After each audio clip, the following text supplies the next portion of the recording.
भारत में सबसे ज्यादा खाए जाने वाले पार्ले जी बिस्कुट की कहानी दिलचस्प होने के साथ साथ दुख भरी भी है।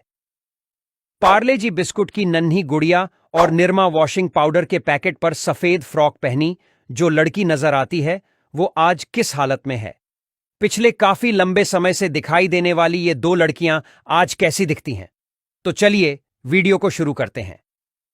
सबसे पहले बात करते हैं पार्ले जी पर छपी हुई क्यूट लड़की के बारे में।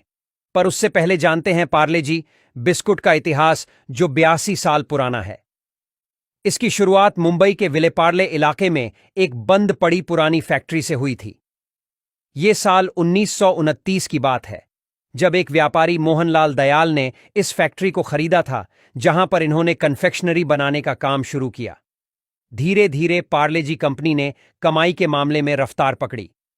साल 1939 के आसपास में पार्ले जी के व्यापारी ने एक खूबसूरत बच्ची की तस्वीर को पैकेट पर छापा। इस तस्वीर को लेकर लोगों ने खूब चर्चा की। इस तस्वीर को लेकर हमेशा ही एक महिला का नाम आया है और वो है नागपुर की नीरू देशपांडे। पर कुछ साल पहले जब मीडिया में इस तरह की खबरें फैलीं, तो मजबूरन पार्ले जी के प्रोडक्ट मैनेजर को सामने आना पड़ा।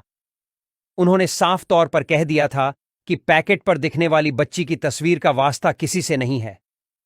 ये एक इमेजिनरी इमेज है जिसे मग्नलाल दहिया नाम के एक चित्रकार ने 1960 के दशक में बनाया था। अब जहां तक रही नीरू देशपांडे की बात, तो उन्हें इन सुर्खियों के चलते काफी प्रसिद्धि मिली। वर्तमान में नीरू देशपांडे लगभग 65 साल की हैं और इस वक्त नागपुर में रह रही हैं। ऐसा कहा जाता है कि जब नीरू की उम्र 3-4 साल थी, तब इनके पिता ने इनकी एक ऐसी ही फोटो खींची थी। हालांकि इनके पिता प्रोफेशनल फोटोग्राफर नहीं थे, लेकिन उनकी खींची यह तस्वीर काफी अच्छी आई थी। इस बीच एक दिन किसी शख्स की नजर इस तस्वीर पर पड़ी जिनका संबंध पार्ले जी वालों से था। फिर क्या, यह तस्वीर बिस्कुट के पैकेट पर छप गई। अब बात करते हैं टीवी पर एक समय सबसे ज्यादा चलने वाले निरमा वॉशिंग पाउडर के बारे में। बता दें कि साल 1969 में गुजरात के करसन भाई ने निरमा वॉशिंग पाउडर की शुरुआत की थी। बताया जाता है कि करसन भाई ने निरमा नाम के वॉशिंग पाउडर का कारोबार तब शुरू किया था जब इस धंधे में उतरने के बारे में कोई सोच भी नहीं रहा था। इन्होंने एक जमाने में घर घर जाकर अपना वॉशिंग पाउडर बेचा था।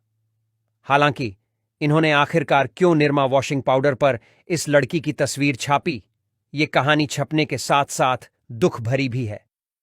दरअसल करसन भाई की एक छोटी बेटी थी जिससे ये बेहद प्यार करते थे। वैसे तो इनकी बेटी का नाम निरुपमा था, लेकिन प्यार से ये अपनी बिटिया को निरमा कहकर बुलाते थे। हर एक पिता की तरह करसन भाई भी अपनी बेटी को आंखों से ओझल नहीं होने देते थे, लेकिन किस्मत पर किसका बस चलता है। एक दिन कहीं जाने के दौरान निरुपमा का एक्सीडेंट हो गया और उसकी मौत हो गई। इस घटना से करसन भाई इस कदर टूट गए कि इन्हें संभालना मुश्किल हो गया था। वे हमेशा से इसी बात की ख्वाहिश करते थे कि उनकी बेटी निरमा बड़ी होकर खूब नाम कमाए। लेकिन निरमा की अचानक डेथ हो जाने से उनका यह ख्वाब पूरा नहीं हो सका। पर उन्होंने ठान लिया था कि वो अपनी बेटी निरमा को अमर कर देंगे। फिर इन्होंने निरमा वॉशिंग पाउडर की शुरुआत की और पैकेट पर अपनी बेटी निरमा की तस्वीर लगानी शुरू कर दी। आज भले ही उनकी बेटी निरमा इस दुनिया में न हो, मगर उनकी बेटी की तस्वीर पूरी दुनिया भर में निरमा वॉशिंग पाउडर ब्रांड से पहचानी जाती है।